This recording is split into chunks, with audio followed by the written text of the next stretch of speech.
Unang biyernes ng buwan. Ito ang mga gawain natin.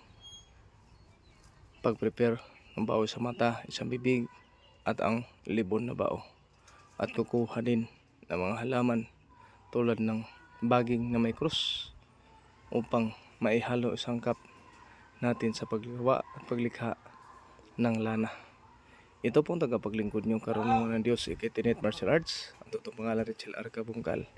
Ito po ang ating panata upang makapaglingkod sa kapwa, makapaglingkod sa mga hindi nakikita, sa mga banal at sa poong may kapal.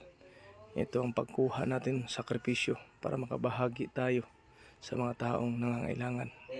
At ito naman ang paggawa natin na tinatawag po na bao. Yan po ang mga orasyon na nakalakip at yan naman po ang mga gamit. Ito po ay gawa sa pundasyon na sangkap para sa mga bata at sa mga gustong sumubok kung ano ang panimula o ang sinimulan nitong tagapaglingkod nyo. Isang mapagpalang panahon at maraming salamat.